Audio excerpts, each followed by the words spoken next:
understand that. Good morning, ladies and gentlemen. If I could ask members of council to take their seats, we'll start the meeting in just one moment. On va commencer la réunion dans une minute.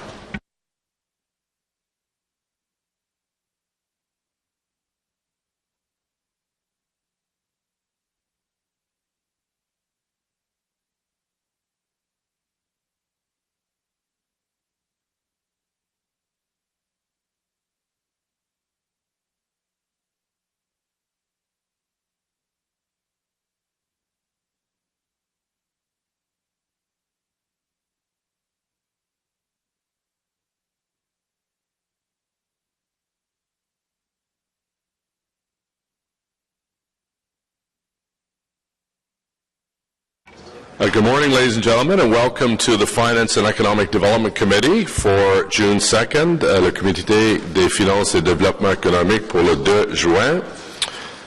We have one regret from Councillor Blais, who's away on city business. Declarations of interest, déclaration d'intérêt. There are none. Confirmation of minutes, adoption de procès verbaux le 5 May, the 5th of May 2015. Carried. City Manager's Office, City Clerk and Solicitor, status update, FEDCO inquiries and motions. Received. City Treasurer, Trésor et Finances de la Ville, capital adjustments and closing of projects. Carried. Item 3, financing lease arrangements 2014, Convention de crédit Bay 2014. Carried.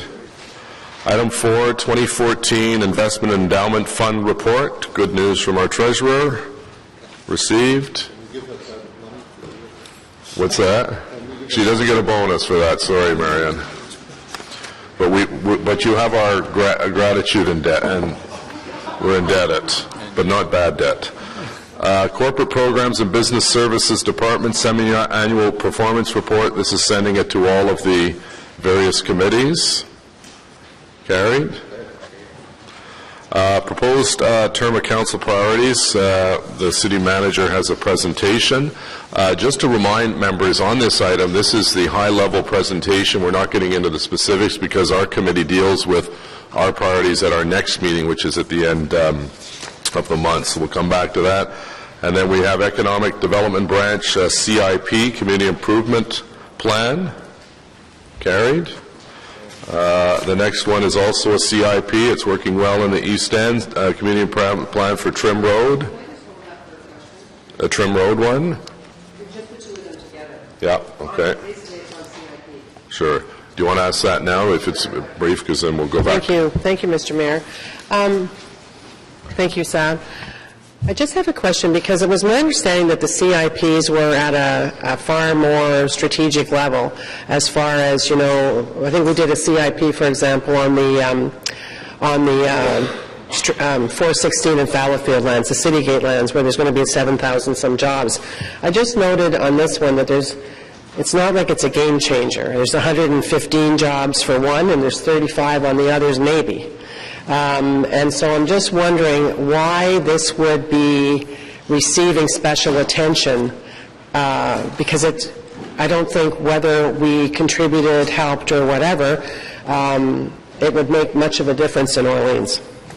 Through you, Mr. Mayor, the 416 Regional Development Councillor you're referring to is a capital investment track program, and you're absolutely right that the minimum threshold for jobs in CIT cases is 100. That's right. That's right. This one is CIP, and the threshold is quite low. And how many? And the CIPs? How many do we have in the city? We currently have 3 CIPs. One is on St. Joseph Boulevard that has been there for a long time, and then we created 2 pilot CIPs, one in Orleans and one on Carling Avenue. Both of them are pilot. Both of them have an expiry. I believe end of next year they both expire. And my last question would be, where you have them, are you finding that they're being effective? I'm sorry? Where we have them, are you finding it's being effective? I'm looking to do a report at the end of the pilot and inform FEDCO in terms of its effectiveness. They are one of many things that employers look at when they're looking to decide where they want to go. So on its own, I don't think it's the end all, but it's one of the toolkit that we're using for Orleans. Right. Thank you very much. Thank you. Great, thank you. So on that one, carried. Then we have information items, IPDs previously disposed of, dealt with the disposal of 455 via Verona Avenue to Multi-Faith Housing Initiative and Economic Development Update. So we'll go back to the City Manager's report. If anyone would like to speak to this item from the public, again, we're dealing with it just at a high level. We're not dealing with the specifics because we'll deal with that at committee at the end of the month. They can fill out a form at the desk. So we'll have a presentation by our City Manager. I believe there's a PowerPoint that Steve Box has for us. And Kent, over to you, please. Merci, Monsieur le Maire. So, members of committee, I'm pleased to be able to table the proposed 2015 to 2018 term of council priorities report and documents here today with you. As you know, these proposals and documents will be forwarded to the standing committees, the Transit Commission, and the IT Subcommittee for review, and today is simply the tabling, the beginning of that process. Before I run through a very high-level deck with Steve's assistance, I'd just like to make a few preliminary and introductory observations. I'd like to thank all of you, the Mayor and the Chairs and the Vice Chairs of Standing Committees and the Transit Commission, as well as individual councillors, for all of the advice and input that all of you have provided over the last 8 weeks as part of this process. Our many sessions together over the last 2 months have been very helpful to me and to all of staff in doing this work. We've endeavored to take your ideas and priorities and unite them with decisions of councils passed, as we do every 4 years. And that, members of the committee, I think is the real challenge of what is a quadrennial effort to renew and reinvigorate the priorities that matter to this council and to your residents while building on the foundations that have existed from past planning exercises. It's important to note that we do not start from scratch in that quadrennial effort. That wouldn't be realistic. We can't throw out the official plan, the transportation master plan, the long-range financial plan, the infrastructure master plan, or any of the other plans that impact how we live, work, play, and raise families across our city.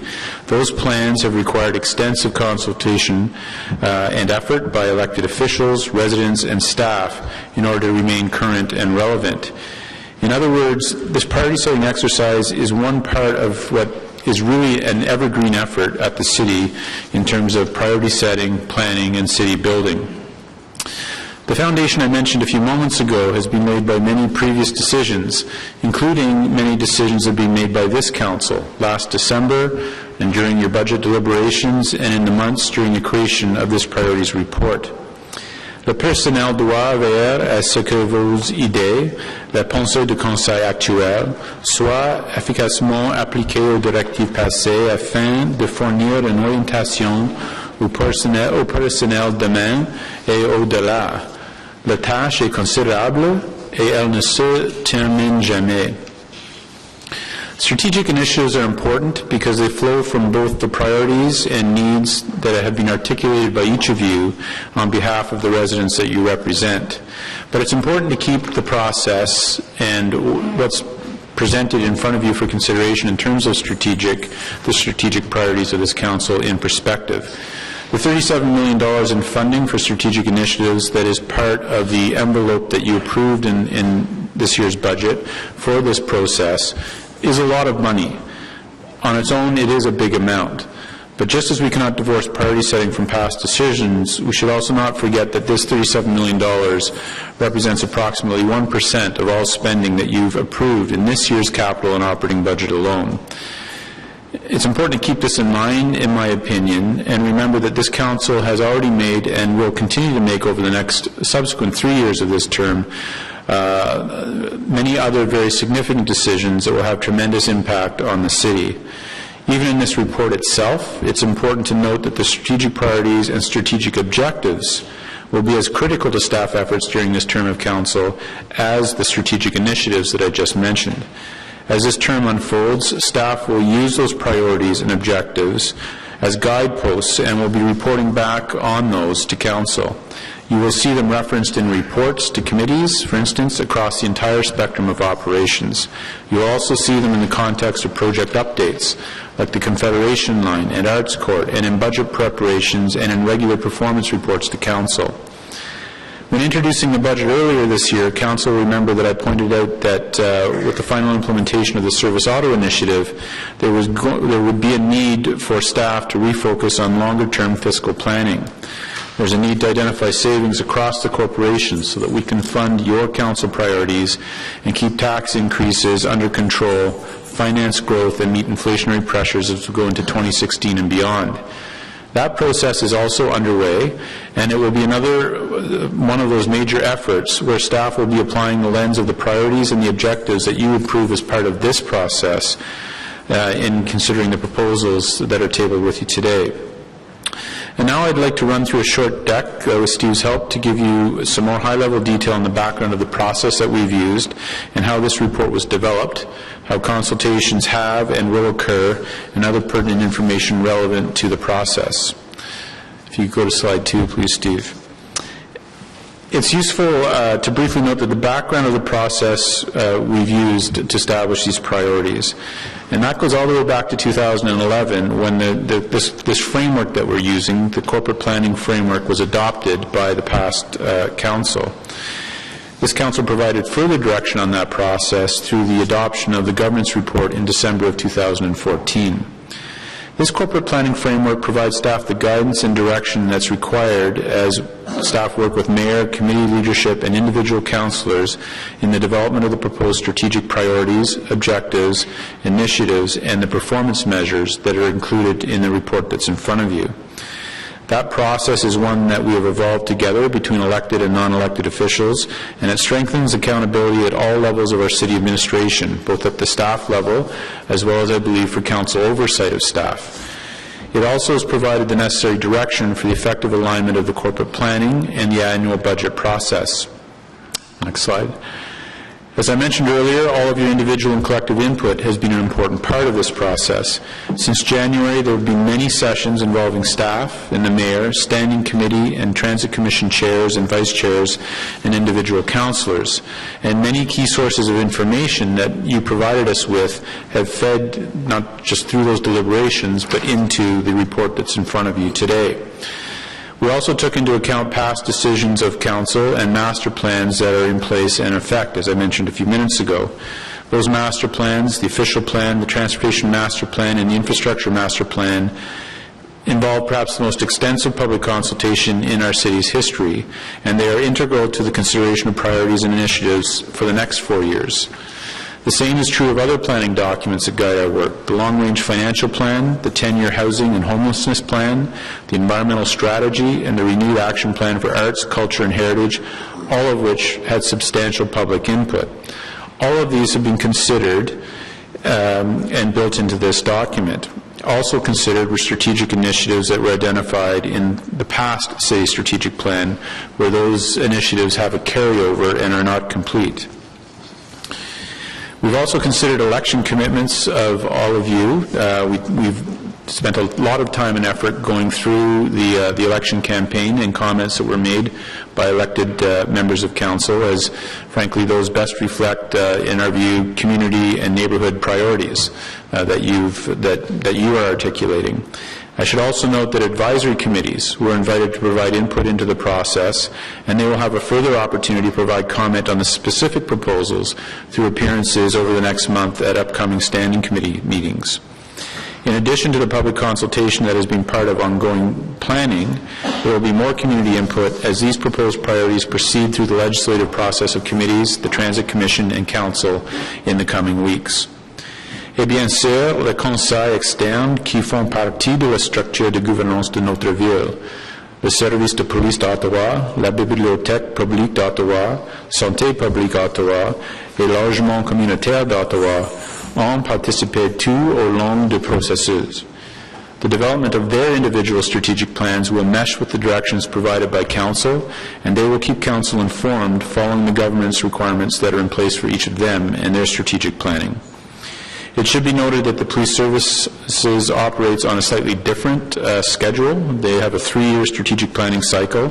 They're not due for a refresh at this time, but they will begin doing so in the coming months this year.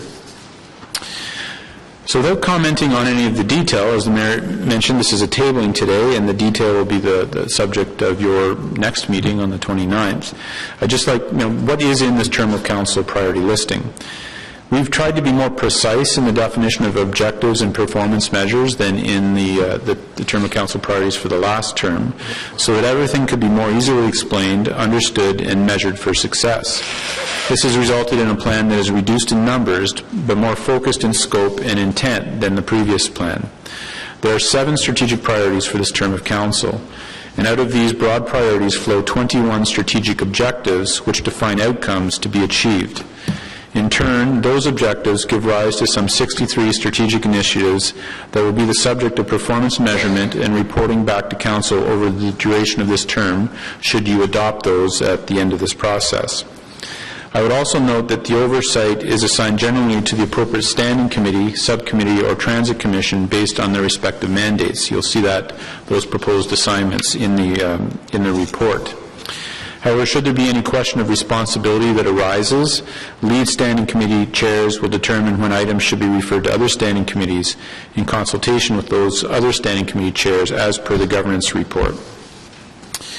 I believe that this set of proposed term of council priorities that you will be considering over the coming weeks is balanced, and I can tell you I believe it's achievable.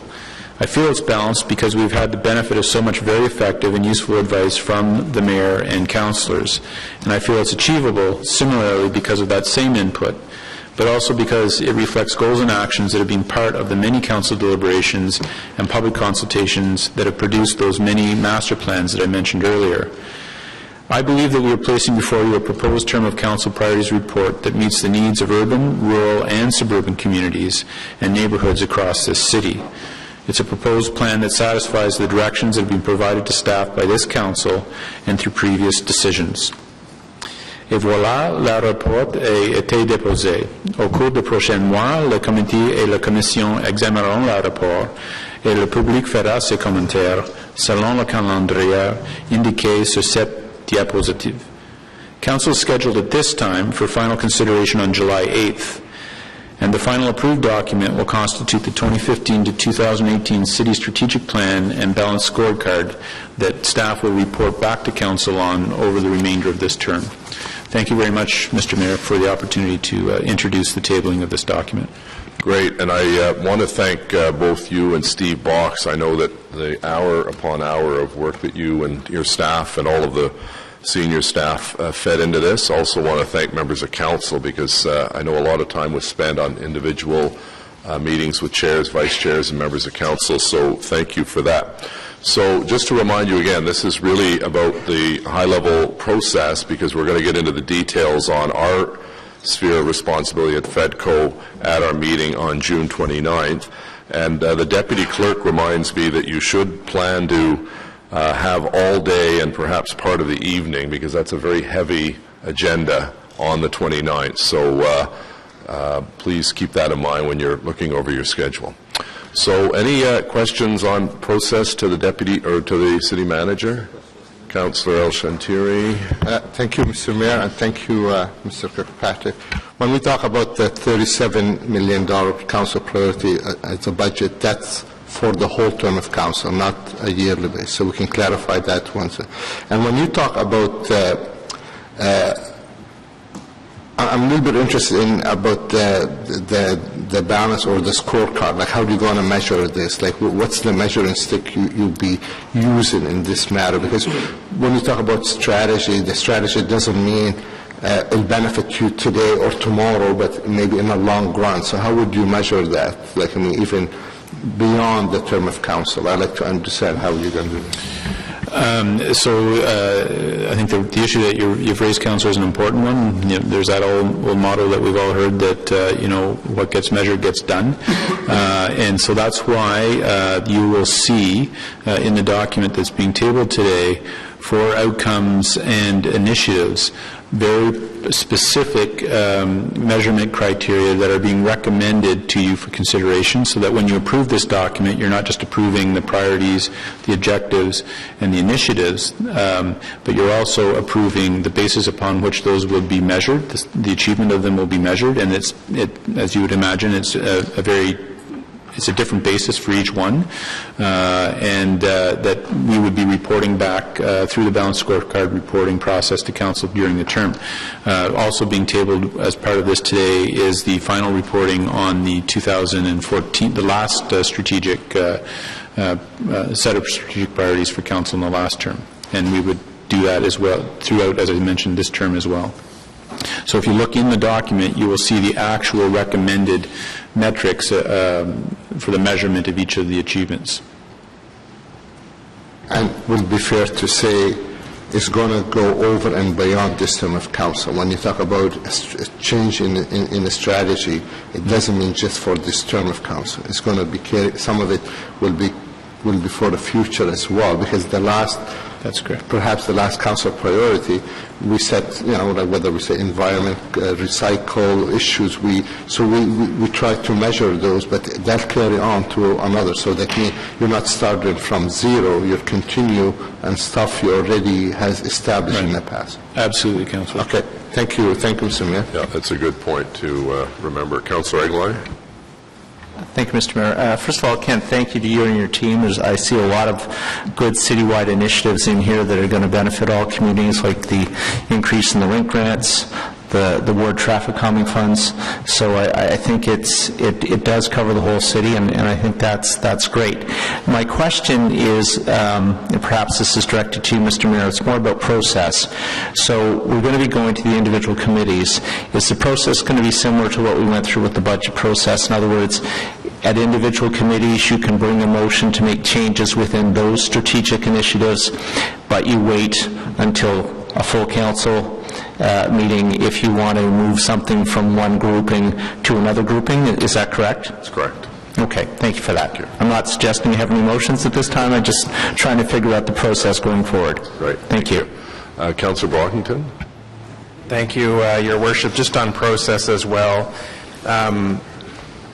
if a council wanted to add a priority, I assume it's like the budget where you would need an offset within the other priorities as well, if it had a monetary attachment? With a monetary attachment, that's correct. Okay. And do we cap or do we limit the number of priorities? So if I had an additional priority I wanted to add that had no monetary attachment to that, I mean, we have how many, 53 or 63 priorities? Is an extra priority going to overwhelm the corporation? I just want to understand if I can demonstrate there's no monetary value attached to that priority, would that be more palatable to councillors to accepting than having to trade one with money? Yeah, there's nothing that prevents you from bringing forward another priority. I'd be interested in finding out what it is that doesn't cost any money, because usually there's a price to everything. But if it's something that you want to bring forward, I'd encourage you to go to let the city manager know ahead of time so that they could offer comment to council, and that goes for any proposed motion as we do with the budget. The sooner you get it into the city manager through Steve Box, I guess, through the city clerk, the better fuller response we can have from staff at that point. Anything else, Kent, to add? No, thank you. All right, thank you. Est-ce qu'il y a des autres questions sur la procédure? Any other questions? We have other colleagues there, and Jeff? No. Okay. So we have before us a motion that deals with the referral of all of these different sections to the appropriate committee, starting with ARAC on June 5th. On the report as presented, carried, adopté. We receive notices of motion for consideration of subsequent meeting. No. Inquiries, any written inquiries? Clerk. Other business, adjournment, motion to adjourn, carried. And again, next meeting, June 29th, we're anticipating a heavy workload, so please budget your time accordingly. Meeting adjourned. Thank you. Merci.